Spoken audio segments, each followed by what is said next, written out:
नमस्कार किसान भाइयों, आज के इस नवीन अंक में आप सभी दर्शकों का हम बहुत बहुत स्वागत करते हैं। और साथ ही मुखिया जी आज बहुत सारी अच्छी सी जानकारी लेकर आए हैं, लेकिन इन जानकारी सबसे पहले लेंगे हम कृषि समाचार के विषय में जानकारी।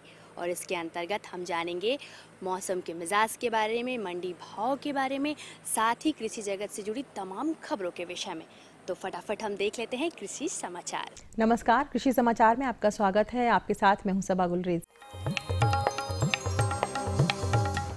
मछली पालकों को सुखाड़, महामारी, जहरखुरानी जैसी प्राकृतिक आपदाओं के कारण होने वाली क्षति की भरपाई करने के लिए मत्स्य फसल बीमा योजना शुरू की गई है। इस योजना का लाभ मछली बीज उत्पादक और मछली पालक उठा सकते हैं। प्रीमियम राशि का आधा अंशदान राज्य सरकार और आधा स्वयं द्वारा वहन किया जाएगा। मत्स्य फसल बीमा योजना के अंतर्गत प्रति हेक्टेयर जल क्षेत्र में पाली गई मछलियों के बीमा का अनुमानित प्रीमियम 4000 रुपये है।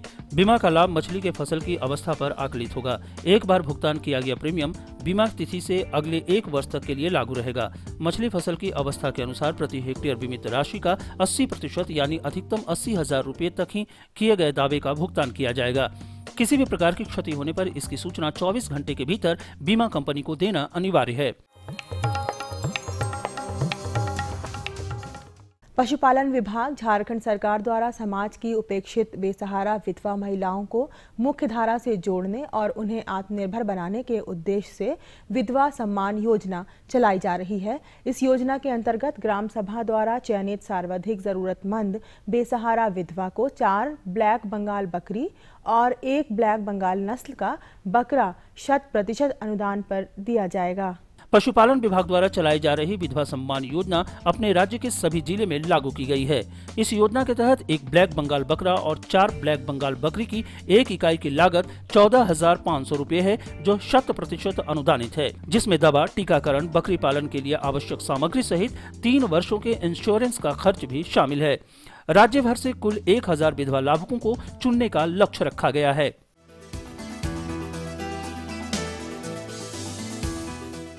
खासकर सब्जी फसलों में खरपतवार नियंत्रण और कीट नियंत्रण के लिए एक खास तकनीक का इस्तेमाल किया जाता है, जिसका नाम है प्लास्टिक मल्चिंग। इस तकनीक के अंतर्गत कतारों में लगाई गई सब्जी फसलों को पतले पारदर्शी प्लास्टिक के बड़े चादरों से ढक दिया जाता है, जिससे कीड़े पौधे तक नहीं पहुंच पाते और प्लास्टिक के अंदर उगने वाले खरपतवार गर्मी से खुद नष्ट हो जाते हैं। अगर ड्रिप सिंचाई विधि द्वारा सब्जी फसलों का उत्पादन किया जा रहा है तो कीट और खरपतवार नियंत्रण के लिए सबसे कारगर उपाय होता है प्लास्टिक मल्चिंग विधि अपनाना। 1 एकड़ खेत में प्लास्टिक मल्चिंग में 15 से 18,000 का खर्च लगता है, तो किसान को एक फसल से 30 से 40,000 रुपए का मुनाफा भी होता है। कम लागत में और सब सामान के कम लागत में आप ज़्यादा उत्पादन कर सकते हैं, इसलिए प्लास्टिक मल्चिंग का जरूर करें। इसमें अगर आपको कुछ जानकारी प्राप्त करना हो तो अनुसंधान केंद्र प्लांटों में आकर के आप प्राप्त कर सकते हैं। मेथी, साग और मसाले रूप में व्यवहार होने वाला एक शाकी पौधा है। राज्य के किसान मेथी के फसल से बेहतर उपज लेने के लिए राजस्थान मेथी 1, राजस्थान मेथी 143, K1, राजेंद्र कांति, लाम सिलेक्शन 1, हिसार मेथी 103, हिसार, सोनाली प्रभा और कसूरी मेथी नामक उन्नत प्रभेद लगाएं। इनकी उपज क्षमता 5 से 6 क्विंटल प्रति एकड़ है। मेथी के उन्नत प्रभेदों में राजस्थान मेथी 1 और राजस्थान मेथी 143 140 से 150 दिन में तैयार हो जाता है और इसकी उपज लगभग 6 क्विंटल प्रति एकड़ है। लाभ सिलेक्शन 1 और लाभ K1 90 से 95 दिन में तैयार होता है और उपज 3 क्विंटल प्रति एकड़ है।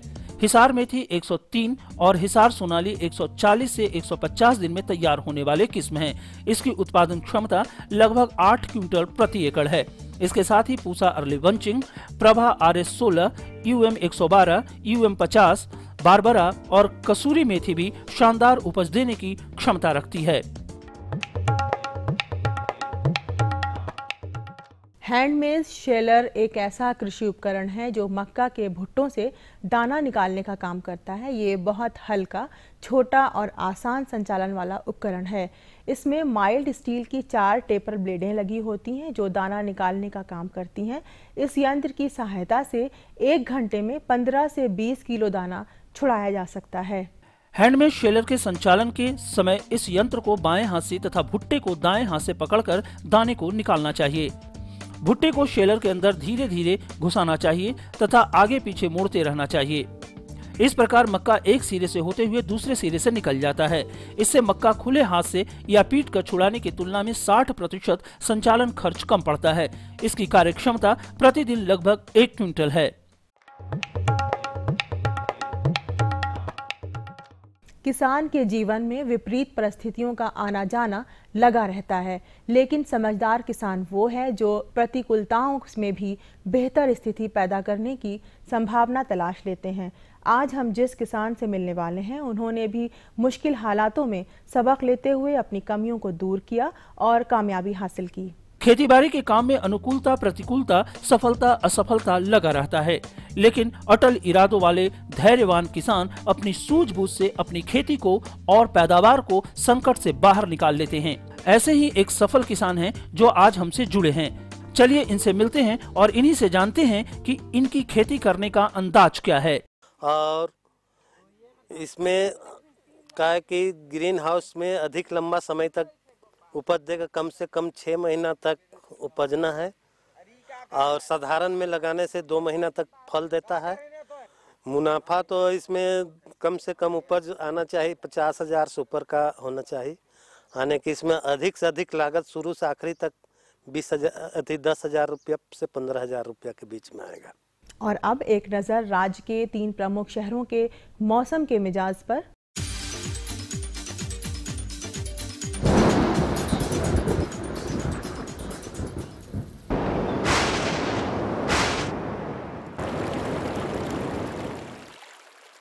आज राज्य के 3 प्रमुख नगरों के दर्ज तापमान इस प्रकार हैं। रांची का न्यूनतम तापमान 9 डिग्री सेल्सियस और अधिकतम 24 डिग्री सेल्सियस। जमशेदपुर का न्यूनतम तापमान 13 डिग्री सेल्सियस और अधिकतम 26 डिग्री सेल्सियस। मेदिनीनगर का न्यूनतम तापमान 9.3 डिग्री सेल्सियस और अधिकतम 25.7 डिग्री सेल्सियस। और अब मंडी भाव में आइए नजर डालते हैं अनाजों के भाव पर।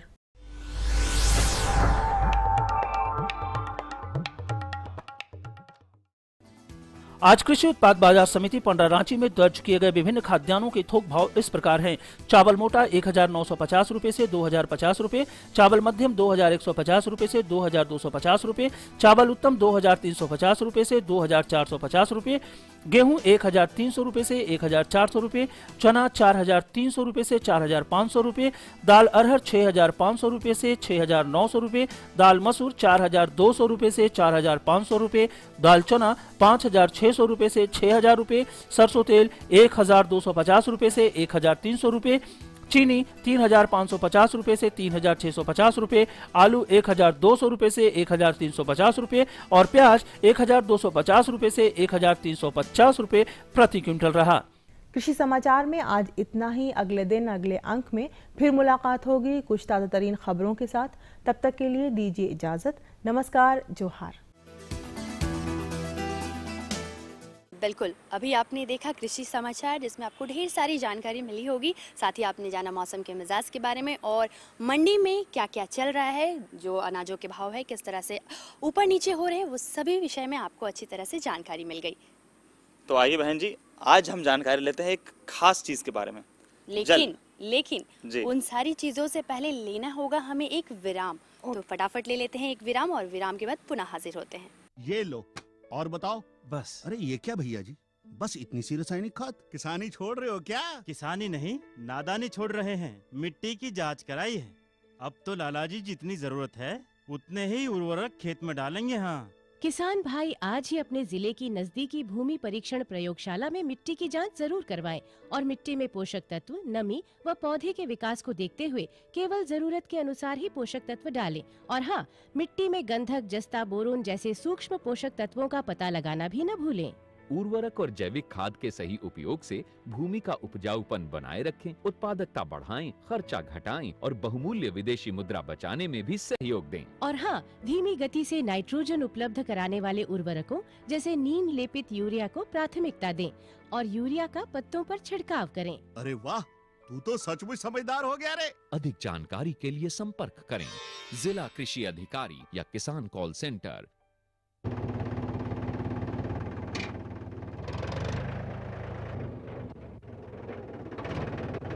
अरे हरकू वाह, बीज, कीटनाशक और आज खाद भी। अरे इतना खर्चा कहाँ से? अरे खर्च की चिंता किसे है, मेरे पास है ये किसान क्रेडिट कार्ड।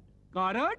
अरे बैंकों द्वारा जारी इस कार्ड से किसान उसकी सीमा तक की रकम कभी भी बैंक से निकलवा सकता है और खेती बाड़ी की सामग्री कभी भी खरीद सकता है।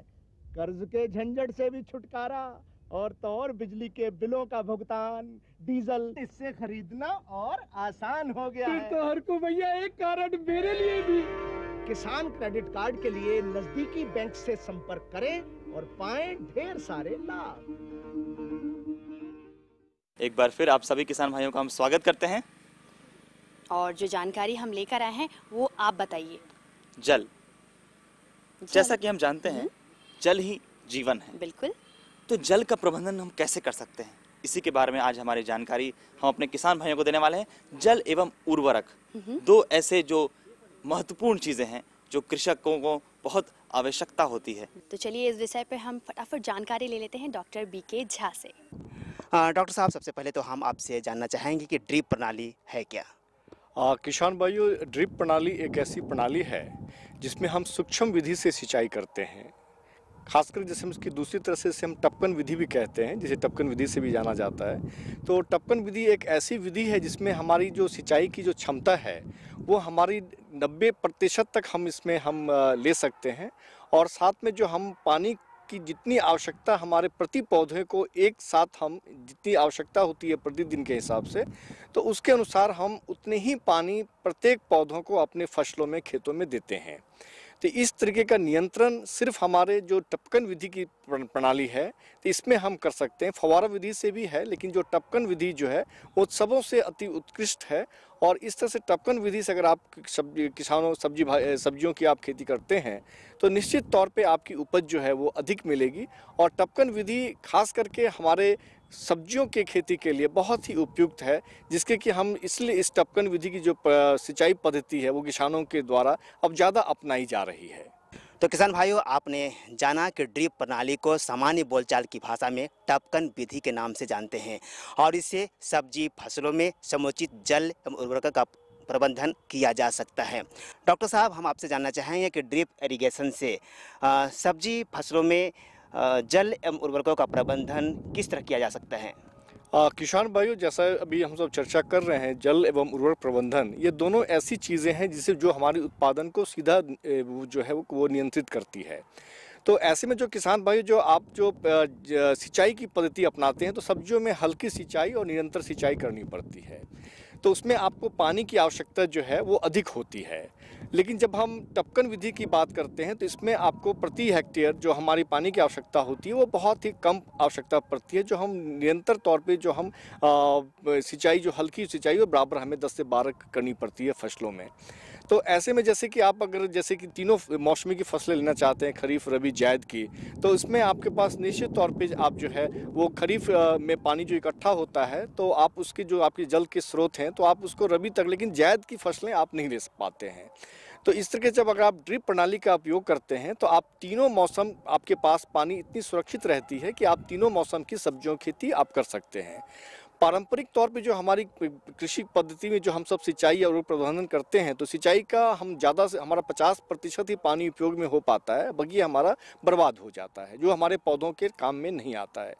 तो इस और उर्वरक जो हम इस्तेमाल करते हैं वो भी जैसे हमारी पारंपरिक विधि जो है, हम जब खेत तैयार करते हैं तो 2/3 भाग हम नाइट्रोजन, फास्फोरस, पोटास की तो पूरी मात्रा दे देते हैं, फास्फोरस पोटास की पूरी मात्रा दे देते हैं, 2/3 हम नाइट्रोजन की देते हैं और 1/3 जो हम उसको हम ड्रॉप ड्रेसिंग जो हम उसके विभिन्न 30 से 40 दिन पे करते हैं। लेकिन वहीं आपकी जो ड्रिप प्रणाली है इसमें इतनी अच्छी पद्धति है कि आप प्रथम जो आप फसलों में जो आप खाद देते हैं तो यह जो है आप जो खेत तैयारी करते हैं इसमें जो आप उसमें जो गोबर की खाद है या वर्मी कंपोस्ट जो आप दे रहे हैं और रासायनिक खादों का जैसे कि जो नाइट्रोजन, फास्फोरस, पोटाश की या माइक्रोन्यूट्रिएंट की भी जो सूक्ष्म तत्व की बात करते हैं तो ये आप पौधों की अवस्था के अनुसार, जैसे जो पौधे की उम्र कम है तो आप अपने फर्टिलाइजर की जो रसायनों की डोज जो है आप उसको उस हिसाब से फसल की जो बाल्यावस्था है उसके बाद आपकी उसकी जो है वयस्क अवस्था है या फिर जब उसकी फलन आती है या फिर उसकी जो है सेनेशंस हो जाती है तो वैसे में आप अपने फसलों को उसके पौधों की आवश्यकता के अनुसार आप इसमें खाद दे सकते हैं ताकि आपकी जो खाद है वो सीधे पौधों तक पहुंचता है और जो उपज आपकी प्राप्त होती है वो जो पारंपरिक विधि से जो आप सिंचाई करते हैं उसमें क्या होता है कि पानी किसी पौधे को अधिक मिलता है, कहीं जल जमाव ज़्यादा होता है क्योंकि आपकी ज़मीन समतल नहीं रह पाती है खेत तैयारी करने के समय।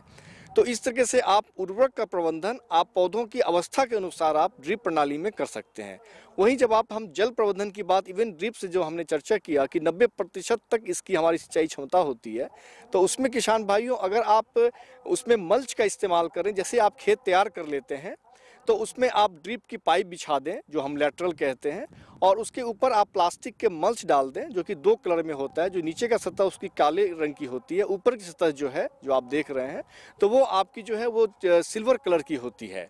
तो यह क्या होता है कि जब आप इसमें खेत तैयार कर लिए, लैटरल आपने पाइप बिछा दिया है, उसके ऊपर इसको आप मल्च को डाल दें और दोनों तरफ से मिट्टी को ढक दें किनारे में ताकि उसमें फिर ब्लेड से कोई तेज चाकू से आप उसमें जहाँ जहाँ पौधे जितनी दूरी पे आपको लगानी है, जो ड्रिपर की हमारी जो छेद जितने जितने अंतराल पे है तो उसके अनुसार आप टमाटर है, बैगन है, फूलगोभी है, पत्ता गोभी है, मिर्च है, जो भी फसलें आप सब्जियों की ले रहे हैं तो उसकी दूरी 60 या 45 से 45 पौधे से पौधे, कतार से कतार की आप मेंटेन करें और उसमें आप उसको छिद्र बना दें और उसमें आप जो ट्रे में जो आप पौधे को तैयार कर रहे हैं तो उसमें उसको आप पौधे को लगा दें।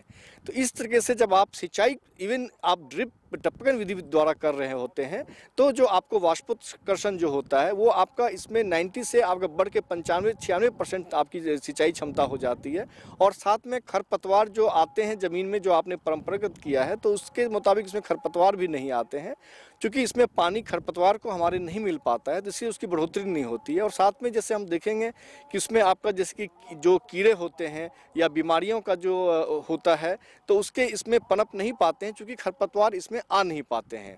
तो इस तरीके से और समय के अनुसार जैसे कि आपकी फसलें हैं, टमाटर है, बैगन है, फूलगोभी है, पत्ता गोभी, जो भी फसलें आप ले रहे हैं तो दिन में जैसे कि आप इसमें एक नॉब होता है तो उसको आप चला देंगे तो इसमें आपको लेबर की भी बचत होती है और पानी आपका जो है समुचित मात्रा में, जैसे कि आपका अगर वो 1.5 लीटर पर आवर के हिसाब से है तो पानी को अगर आप उस नॉब को 1 घंटे छोड़ते हैं तो आपको प्रति पौधे को आपको 1.5 लीटर पानी जो है आपको प्रति घंटा मिल जाता है। और ये 1.5 लीटर पानी जो है एक पौधे के लिए एक दिन के लिए वो अंतर होता है। जैसे गर्मियों के मौसम में आपको ज़्यादा चलाना पड़ेगा, ठंड के मौसम में कम चलाना पड़ेगा, बरसात में आपकी आवश्यकता अनुसार चलानी पड़ेगी। तो इस तरीके से आपकी जो जल के जो स्रोत हैं वो ड्रिप प्रणाली के द्वारा आप उर्वरक और जल ये दोनों की प्रबंधन आप ड्रिप के माध्यम से कर सकते हैं। और किसान भाइयों आपको इस ड्रिप के परिचालन से आपकी जो उपज होती है जो पारंपरिक गति में जो आती है इससे उसकी दुगना आपकी जो उपज है वो ड्रिप प्रणाली में आती है, क्योंकि इसमें कारण स्पष्ट होता है कि हम पौधों को जड़ तक पानी और खाद मुहैया कराते हैं ताकि जो हमारे पौधों को जो हमारी जितनी आवश्यकता होती है हम उतना ही देते हैं। क्योंकि आप ज़्यादा किसान भाई अगर पानी दे देते हैं फसलों को तो भी ज़्यादा उपज नहीं आएगी और कम पानी दे देते हैं तो भी आपकी उपज ज़्यादा नहीं आएगी। तो इस तरीके से ड्रिप प्रणाली जो आप अपनाते हैं इसमें जल एवं उर्वरक प्रदान के बहुत नवीनतम तकनीक है वैज्ञानिक तरीके से, ताकि आपकी उपज भी अधिक मिलेगी और आपको जो है वो मुनाफा भी अधिक मिलेगा। तो देखा ना आपने कि किस तरह से जल और उर्वरक की मात्रा सही होगी तो फसल भी सही होगा, तो और इससे बहुत ज़्यादा लाभ कमा सकते हैं हमारे किसान मित्र।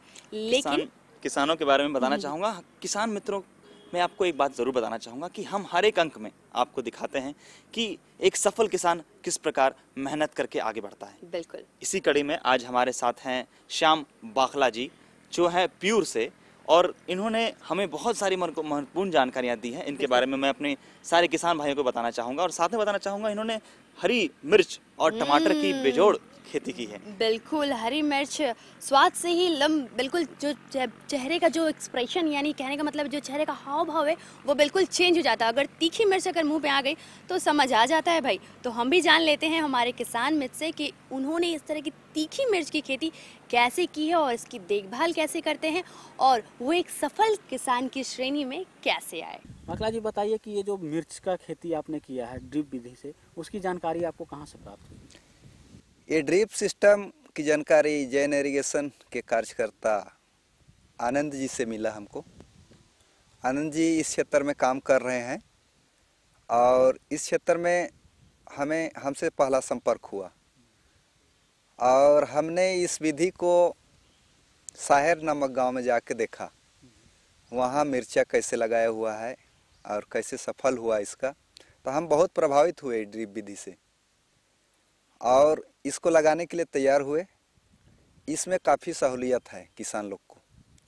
सहूलियत ये कहेंगे कि जैसे रामराज में हुक्म दे दिया और काम हो गया, ऐसा ही माने इसमें है। सिंचाई जब कर रहे हैं हम ड्रिप से, तो पौधा से पौधा तक पानी आराम से पहुंच जाती है। इसके लिए हमें खाड़ों नहीं काटना पड़ता है, इसके लिए समय नहीं देना पड़ता है। किसान को समय का बचत है और इसमें पानी का बचत है। सबसे बड़ी बात है पानी का बचत है। तो बाखला जी, बताइए कि पहले जो आप खेती कर रहे थे और अब ड्रिप विधि से किए हैं, तो इससे आपको कितना अधिक से अधिक लाभ प्राप्त हो रहा है? पहले हम जो खेती करते थे उसमें पौधा ज़्यादा लगती थी और अटरंडम दूर दूर लगती थी, माने नज़दीक लगती थी, दूर लगती थी। अभी का विधि में हम इसको 40 सेंटीमीटर में लगाए हैं और ये एक तरह से हमारी गिना हुआ फसल है कि हमें कितना फसल है और कितना उत्पादन देगा। जैसे मिर्चा का हम पूर्ण विकसित पौधा बनाएंगे इसको, तो इसमें हमको 1 केजी एक मिर्चा देगा। इस तरह से 1 एकड़ में हमें मिर्च का पौधा 8000 लगती है और हम जोड़ लें आज के बाज़ार के दाम में कम से कम 10 रुपये और 20 रुपये, तो इस तरह से हमें 1 लाख रुपये 1 एकड़ में मिर्चा से कमाने की उम्मीद है। ये बाज़ार दर भाव पर भी निर्भर करती है, लेकिन पिछले साल जैसे 100 रुपये 50 रुपये इस तरह से मिर्चा का रेट चली गई थी। वो तो बार बार नहीं आएगी, लेकिन फिर भी हमें 20 रुपया तो मिलना ही है, यानी लाख रुपये उम्मीद है पक्का। इसमें दवा डालने का भी सुविधा है ड्रिप से और इसमें यूरिया डालने का भी सुविधा है। इसलिए इस ड्रिप विधि से हमें किसान भाइयों को बहुत सुविधा है इसमें। इसके अलावे, मिर्च के अलावे आप और कौन कौन सी खेती करते हैं? इसके अलावे हम कद्दू करते हैं, टमाटर करते हैं, उसके बाद अदरक करते हैं और मटर करते हैं। इस तरह से बहुतायत में सभी खेती नहीं कर पाते हैं, लेकिन कुछ कुछ करते हैं। जैसे हर साल का टारगेट रहता है बाज़ार को आंकते हुए कि इस साल क्या लगाना चाहिए, उसी को देखते हुए विस्तार से लगाते हैं। और ड्रिप तो ये शुरुआत है, इसलिए अगले बार से हर फसल इसमें लगता है, ऐसा हमें प्रशिक्षण मिला है, तो हर फसल हम इससे खेती करेंगे। तो प्रशिक्षण जो आपको मिलता है यह आप कहाँ से प्राप्त करते हैं और उसका कितना उपयोग कर पाते हैं? ये प्रशिक्षण हमको बेसिक और प्लांडू हुआ, प्लांडू से डॉक्टर साहब आते हैं। इसके साथ साथ प्रखंड स्तर पर कृषि पदाधिकारी हैं, उसके द्वारा भी मिलता है। हमारे किसान बंधुओं को हम दिलवाते हैं। एक तरह से मैं अपने लिए केवल नहीं करता हूँ ये काम। तो इन सब की खेती कर करके आप सालाना जो है कितना इनकम कर लेते हैं? सालाना तो देखिए देश के मौसम के अनुसार निर्भर करता है। हमारा देश बहुत बड़ा है, बहुत बड़ा होने के नाते हमारा ये छोटा नागपुर तो खेती के लिए कुछ सीजन, कुछ मौसम ही माने उपयुक्त है। जैसे बरसात का सीजन में सब्जी अच्छा दाम मिलता है, पटावन कम लगता है और गर्मी जाते जाते हमारी सिंचाई सीमित हो जाती है, पानी कम हो जाता है।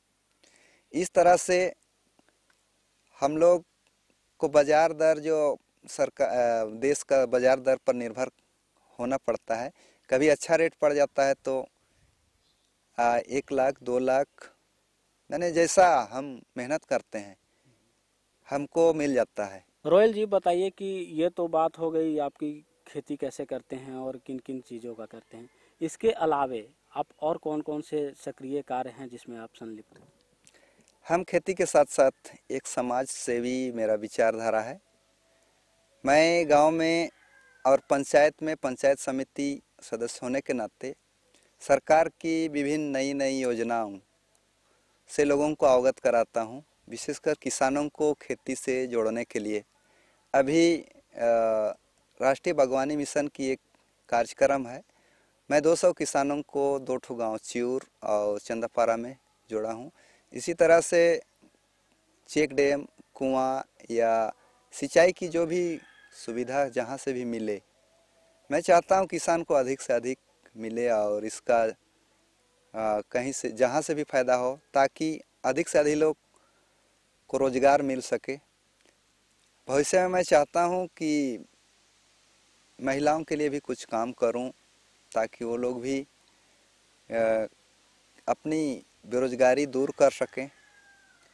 इस तरह से मैं खेती को अपना एक जीविका का विशेष साधन मान चुका हूं और बहुतों के लिए रोजगार का एक बहुत बड़ा साधन है ये। तो देखा किस प्रकार हरी मिर्ची ने हमें सबको हिला दिया और इतनी बढ़िया जानकारियां दी हैं हमें। बिल्कुल बिल्कुल। और ये जानकारी अब हमारे जो किसान मित्र ने ली है उन्हें भी काफ़ी फायदा होने वाला है कि किस तरह से वो अपने आप को सफल किसान की श्रेणी में ला सकते हैं। लेकिन अब हमारे जाने का वक्त हो गया है और जाने से पहले हम हर बार की तरह बताते हैं आपको पता, ताकि आप अपने सुझाव और विचार हम तक आसानी से भेज सके। तो फटाफट हम बता डालते हैं अपना पता। हमारा पता है कार्यक्रम कृषि दर्शन द्वारा केंद्र निदेशक, दूरदर्शन केंद्र, रातू रोड, रांची। हमारा पिन संख्या है 834001।